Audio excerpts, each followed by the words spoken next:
ডাক্তারবাবুরা anti dandruff shampoo এবং anti seborrhoeic shampoo হিসেবে একটা শ্যাম্পুকে প্রচুর পরিমাণে ব্যবহার করে থাকেন।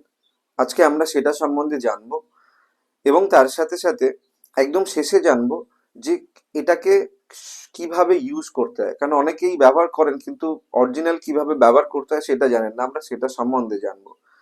আমরা যেটা সম্বন্ধে জানতে চাচ্ছি সেটা হচ্ছে candid TV shampoo. Candid TV shampoo, এই ক্যান্ডিড টিভি শ্যাম্পু দুটো ইনগ্রিডিয়েন্টস দিয়ে তৈরি। যে ইনগ্রিডিয়েন্টস, একটা হচ্ছে কোট্রিমাজল আর একটা হলো সেলেনিয়াম সালফাইড।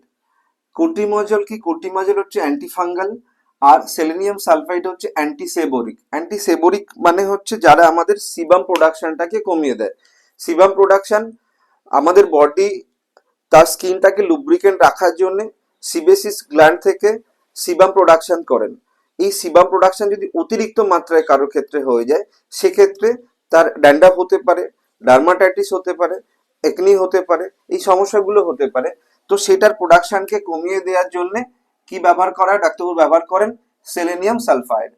তো এটা ইউজ কোথায় আছে, ইউজ কোথায় কোথায় আমরা দেখে নেব। সেটা হচ্ছে এক হচ্ছে ড্যান্ড্রফ, খুশকিতে প্রচুর পরিমাণে ব্যবহার করা এটা।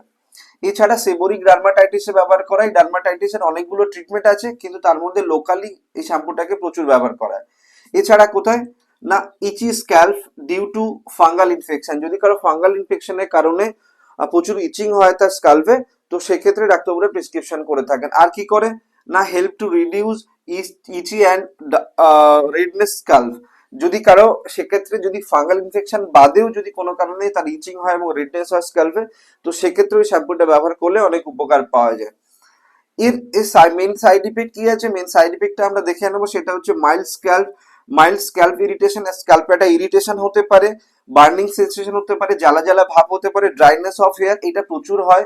ড্রাইনেস অফ হেয়ারটা প্রচুর হয়, দেখবে এই শ্যাম্পুটা ব্যবহার করলে চুলটা একটু উস্কো খুস্কো মতো হয়ে যায়। তো সেটা প্রচুর ব্যবহার। এছাড়া অ্যালার্জিক রিয়াকশন হতে পারে, সেটা কিছু মানুষের হতে পারে। প্রিকশন আমরা কি নিতে হবে? প্রিকশন হচ্ছে ফর এক্সটার্নাল ইউজ অনলি। এটা ওরাল ইউজ করা যায় না, লোকালি ইউজ করতে হয়। অ্যাভয়েড কন্ট্যাক্ট উইথ আইস। চোখে যেন না পড়ে, চোখে পড়লে প্রচুর পরিমাণে চোখে জ্বালা করে, সেটার দিকে খেয়াল রাখতে হবে। এছাড়া ডোন্ট ইউজ ইনফ্লামেট স্কিন। যদি কোন রকম কোনো ইনফ্লামেশন হয়ে যায়, সেই জায়গাগুলোতে এটা ব্যবহার করা যায় না। এবার আমরা মেনলি হাউ টু ইউজ, কিভাবে আমরা এটাকে ইউজ করব, তাই না? একটা হচ্ছে কি হতে, wet the hair and scalp with warm water. উষ্ণ জল দিয়ে কি করতে হবে? চুলটাকে প্রথমে ভিজিয়ে নিতে হবে উষ্ণ জল দিয়ে। তারপরে কি করতে হবে? Apply shampoo with affected area. যে জায়গাগুলোতে এফেক্টেড হয়েছে সেই জায়গাগুলোতে এফেক্টেড জায়গাগুলোতে ব্যবহার করতে হবে। তারপরে বলছে massage gently for 3 to 5 minute. 3 থেকে 5 মিনিট ধরে এটা মাসাজ করতে হয়। এটা সবার আগে মাথা রাখতে হবে। আরো বেশি করতে পারলে আরো ভালো, কিন্তু 5 মিনিট একে মাসাজ করতেই হয়।